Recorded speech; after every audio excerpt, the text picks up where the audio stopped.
Shalom mooitjies, baie welkom by Storytyd saam met my Juffrou Jolie. Vandag reis ons verder deur die Bybel.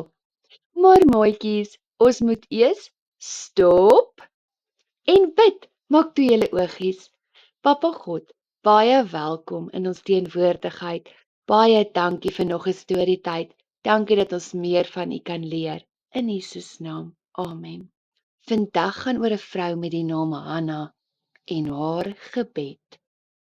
Hanna was 'n vrou wat verskriklik lief was vir God, maar sy het een begeerte gehad om 'n ou babietjie te hê, maar Hanna kon nie kinders hê nie. Hanna en haar man is na die tabernakel toe. Sy het gebid dat God haar sal seën met 'n baba seentjie en sy beloof sy sal vreeslik mooi na hom kyk en eendag hom terugbring dat hy vir Papa God kan werk. Eli was 'n priester. Hy het Hanna sien bid. Sy het aan hom verduidelik, sy smeek by die Here vir 'n ou babietjie.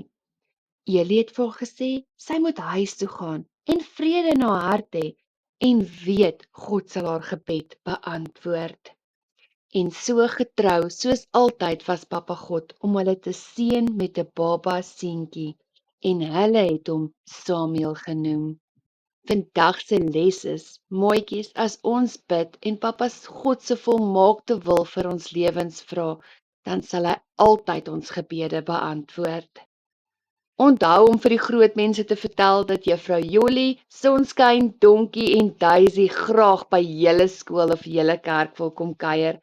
Subscribe ook asseblief aan ons YouTube channel as julle van Storytyd hou. Baie Jesus liefde maatjies, tot volgende week waar ons verder deur die Bybel reis.